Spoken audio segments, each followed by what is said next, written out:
নমস্কার বন্ধুরা, ক্রাইমস্কোপ ডায়েরিজের আরও একটি এপিসোডে আপনাদের সকলকে জানাই স্বাগত। আসুন শুরু করা যাক আজকের এই এপিসোডটি। পুরো দেখবেন, আশা করি আপনাদের ভালো লাগবে। ভূত কি সত্যি থাকে, নাকি আমাদের ভিতরের ভয়ই ভূতের জন্ম দেয়? ভারতের বুকে এমন একজন মানুষ ছিলেন যিনি রাতের অন্ধকারে দাঁড়িয়ে ভয়ের দিকে আঙুল তুলে প্রশ্ন করতেন। তিনি কখনো পালাননি, তিনি তন্ত্রমন্ত্র করেননি, তিনি শুধু বলেছিলেন, প্রমাণ দেখাও। আজকের এপিসোডটি সেই মানুষটিকে কেন্দ্র করে, সেই মানুষটিকে নিয়ে। তার নাম গৌরব তিওয়ারি, যিনি শত শত ভয়ঙ্কর জায়গায় গিয়েছেন, অজানা কণ্ঠ রেকর্ড করেছেন, অন্ধকারে দাঁড়িয়ে থেকেছেন, কিন্তু শেষ পর্যন্ত তার নিজের মৃত্যুর রহস্যের কোনো উত্তর তিনি দিয়ে যাননি। নমস্কার, আমি মৌ। আসুন তবে শুরু করা যাক আজকের রহস্য এবং ভয়ে ঘেরা এপিসোড।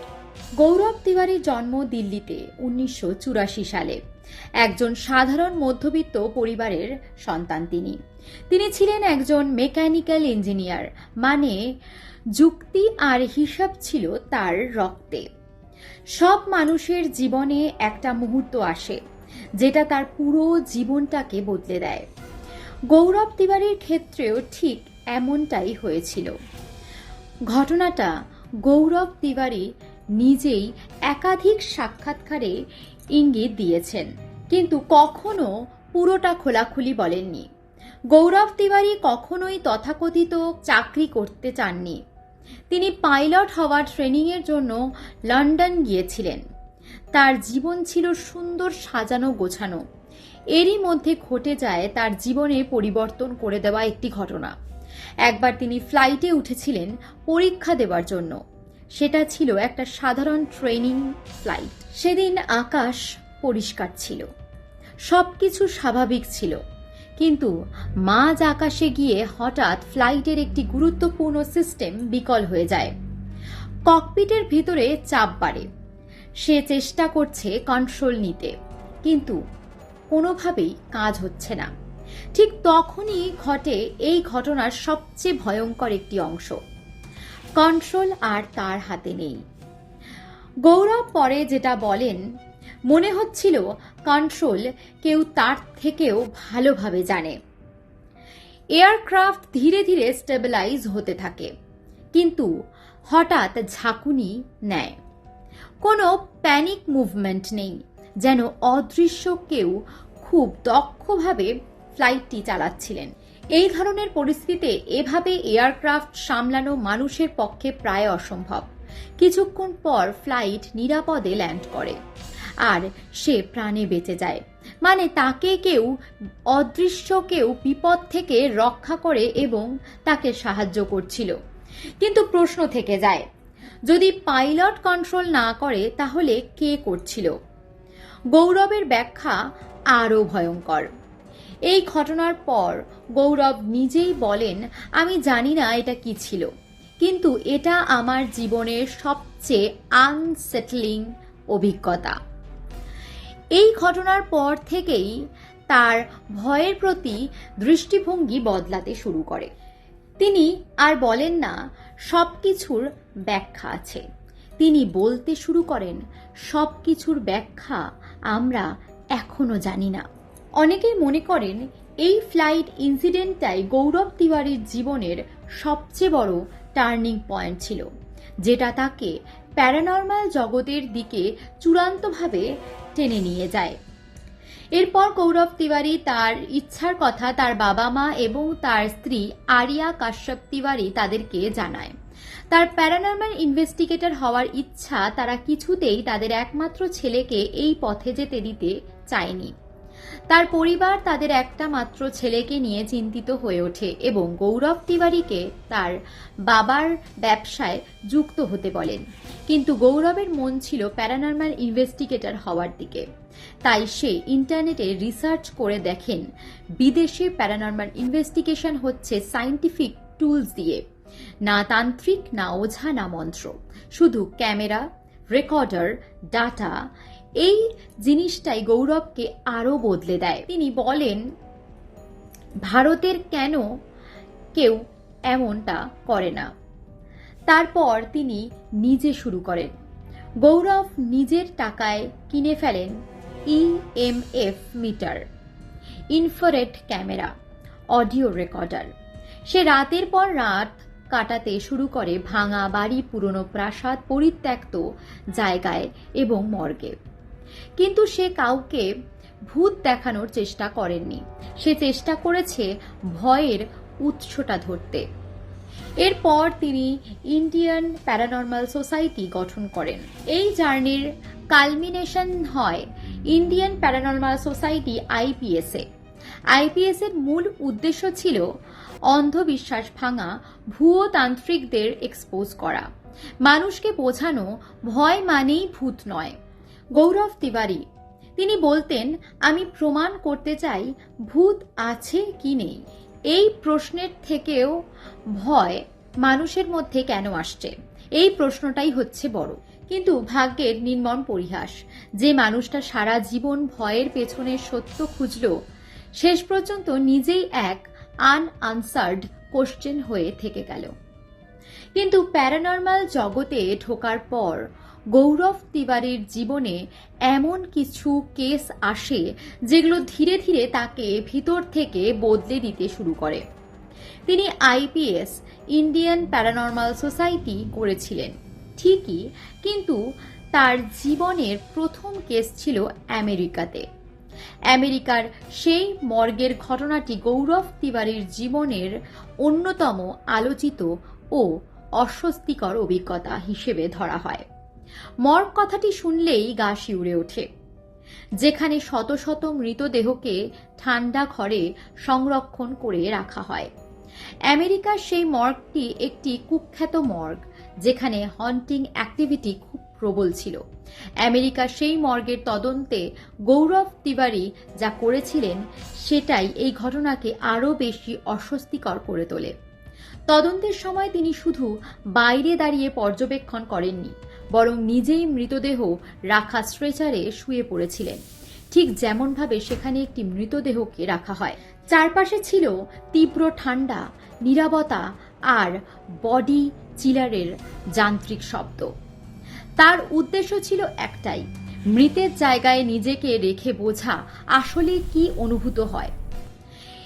এই অবস্থায় শুয়ে থাকা সময়েই অডিও রেকর্ডার চালু ছিল, আর তখনই ধরা পড়ে সেই অদ্ভুত ইলেকট্রনিক ভয়েস ফেনোমেনা EVP, যা পরে শোনা যায় বডি চিলারের ভিতর থেকে এসেছে বলে।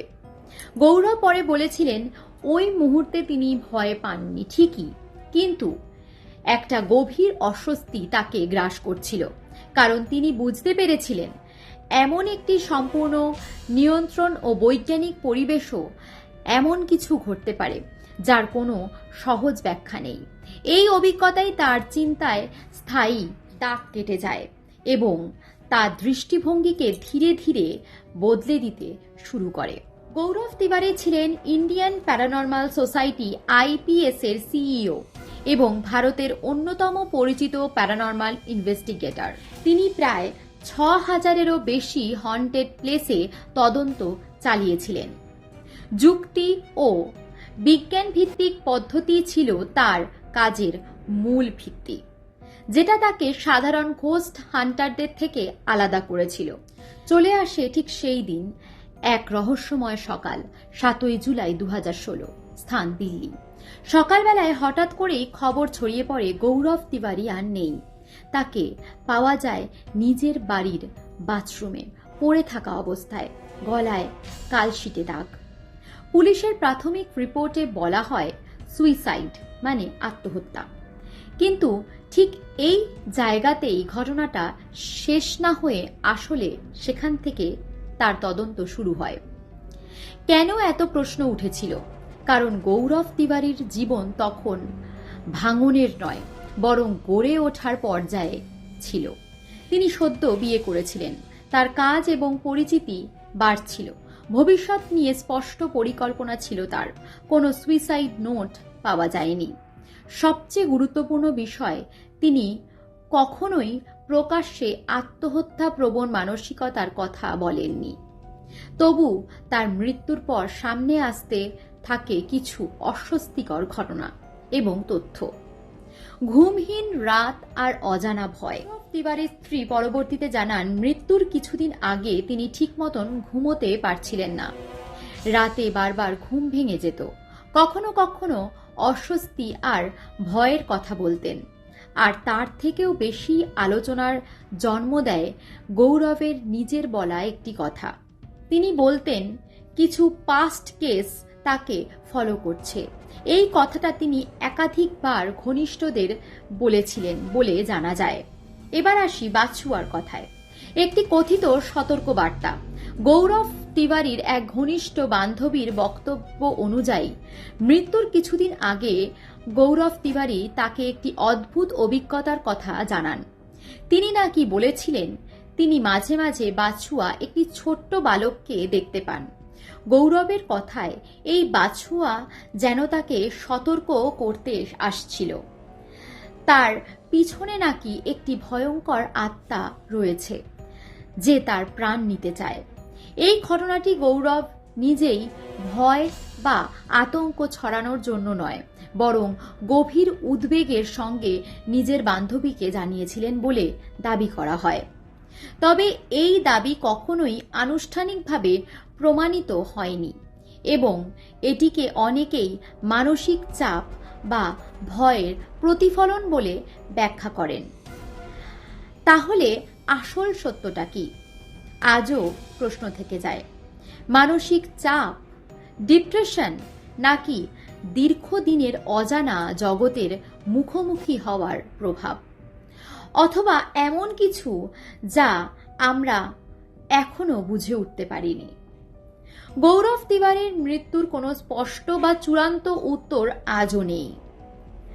দর্শকের জন্য একটা ভাবনার জায়গা রয়েছে।